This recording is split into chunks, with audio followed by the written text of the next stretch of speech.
était de passage chez nous, c'était le 30 mai 2018. Est-ce qu'il était cohérent? Est-ce qu'il est cohérent toujours? On va l'écouter. Notre invité, Ali Ouba. Monsieur Ali Ouba, il faut le rappeler, un politique. Ali Ouba, oui ou non? Oui ou non, aujourd'hui, vous êtes prêt?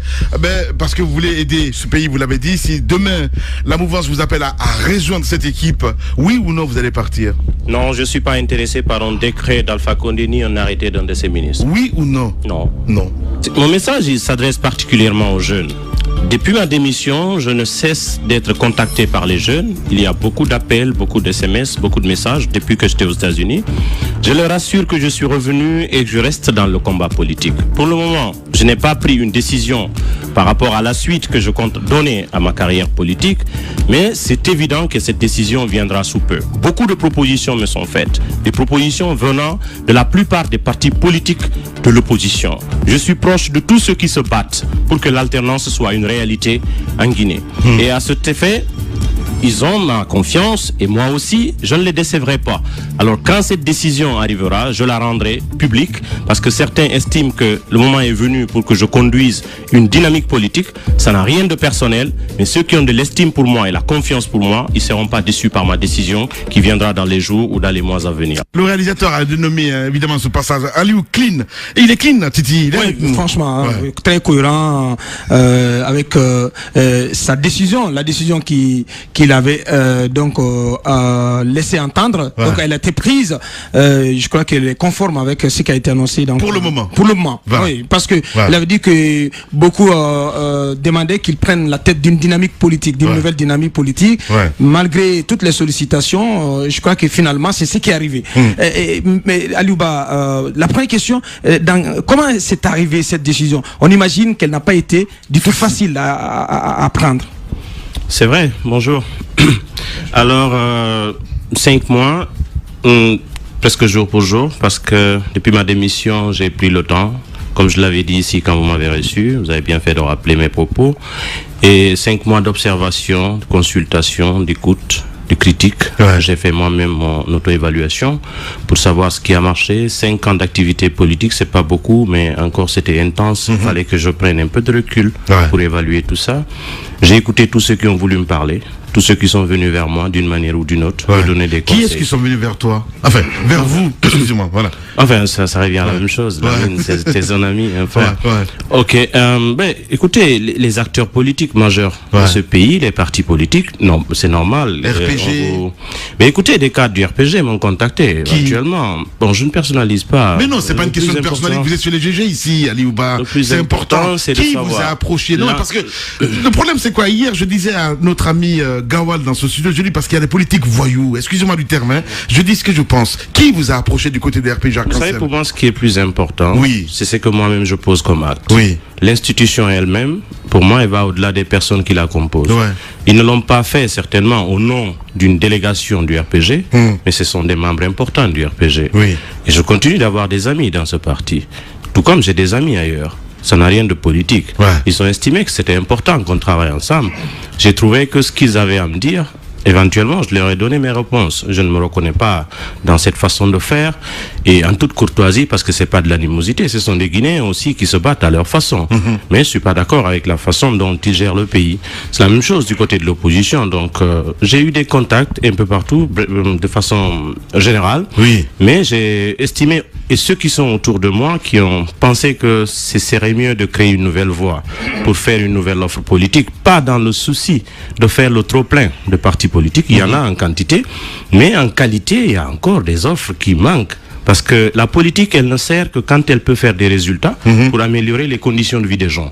Mais est-ce qu'aujourd'hui, la manière de faire la politique dans notre pays, ça aide à régler les problèmes de fond, les problématiques du chômage, les questions de pauvreté, les questions de salubrité publique, la diplomatie, la gouvernance, les infrastructures et tout ce qu'il y a? On ne peut pas continuer de faire croire que la politique, elle a des vertus dans un pays où le niveau de pauvreté ne fait qu'augmenter.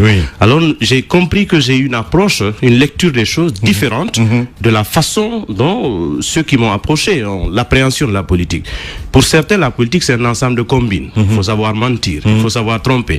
Mon éducation ne me le permet pas. Ma conviction politique non plus. Je me suis dit, la politique a des vertus. C'est bien possible qu'une nouvelle génération s'impose. Et ce sera quoi le cachet particulier qui va être le vôtre? Parce qu'en décidant de voler de vos propres ailes, vous envoyez un message un peu à cette classe politique, parce que vous dites que vous vous posez la question, est-ce que l'offre politique qui est actuellement servie au peuple de Guinée, est-ce qu'elle répond aux attentes de ce peuple? Justement. Vous n'y croyez pas, et alors vous décidez donc de tracer votre propre voie, et en voulant faire la politique autrement. Qu'est-ce qui va être la touche, la particularité de votre façon de faire la politique, d'appréhender les problèmes des Guinéens? Est-ce qu'il serait pas mieux de faire le bloc libéral à mieux, mouvement démocratique libéral? Peut-être c'est le terme libéral qui attire l'attention, mais ça démontre que je suis resté constant sur la chose à laquelle je crois. Je suis un libéral, je suis un économiste, je suis un politicien de droite qui connaît... En fait, la démocratie, nous ne l'avons pas inventée. Nous l'avons importée et nous adaptons les choses à nos spécificités.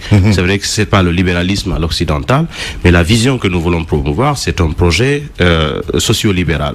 Alors, nous aurons le temps de démontrer dans un projet de société. Mais ce qui est sûr, la proximité, c'est parce que simplement, le Bloc libéral est un parti d'obédience libérale. Moi je suis resté convaincu que le libéralisme peut être un facteur important pour aider la Guinée à s'en sortir, une ligne politique. Je reste constant parce que je pense que ce sont les initiatives privées qui peuvent être à la base du développement national.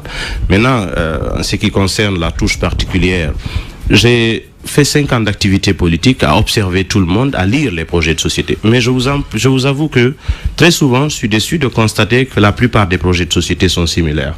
Parce que on fait du copier-coller. En réalité, on fait le projet de société pour qu'on en ait un, pour qu'on dise que j'en ai un. Et la plupart des leaders, même que vous invitez ici, peu d'entre eux entrent en profondeur pour vous expliquer selon quel mécanisme ils peuvent régler les problèmes de fond dans notre pays. Alors nous, notre particularité sera d'abord d'avoir un projet de société innovant, qui va s'occuper des questions très simples, mais des questions qui peuvent, c'est-à-dire des approches qui peuvent aider la population à s'en sortir. Je vous donne par exemple un exemple. Quand j'ai fait le constat en zone rurale, la mine va un peu dans le milieu rural, vous voyez la réalité des gens. Selon quel mécanisme peut-on créer une certaine proximité entre la population locale et le système bancaire en Guinée pour que celui-ci et pour que celle-ci ait plus de facilité d'accès au crédit? Les banques n'accompagnent pas les acteurs importants de l'économie nationale. Aller vers les artisans, aller vers les agriculteurs. Vous verrez que peu d'entre eux ont accès à une institution financière qui puisse s'occuper structurellement à les aider à aller de l'avant. Ceux-là sont intéressés par la politique, mais ils ne se sentent pas concernés par ce qu'on fait.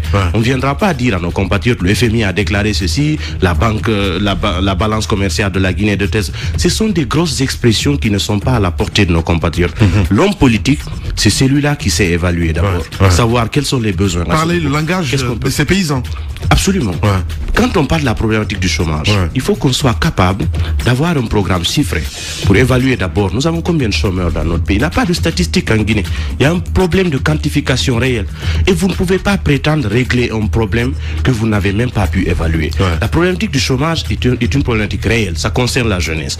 Et comment est-ce qu'on peut faire en sorte que les jeunes puissent rêver d'une courbe d'emploi qui puisse évoluer? Alors nous allons démontrer en quoi est-ce que nous allons financer, quels sont les moyens par lesquels on pourra financer notre projet de société, quels sont les axes prioritaires. On n'aura pas la prétention de tout régler, c'est évident que...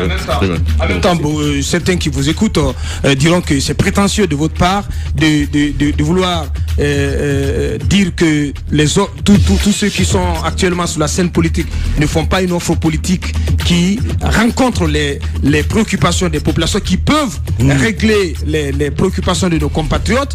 Et c'est quand même c'est sous cet angle que ça peut être perçu, si vous me comprenez très bien. Pour moi, c'est ambitieux, c'est pas prétentieux.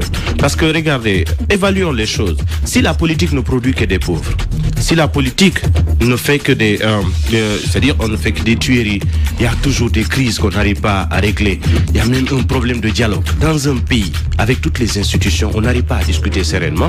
C'est que la politique ne donne pas de résultats. Bien. Moi, je juge le résultat, je ne juge pas l'approche. Je me rends compte que quand le résultat il est faible, c'est que l'approche elle est mauvaise. C'est pratique.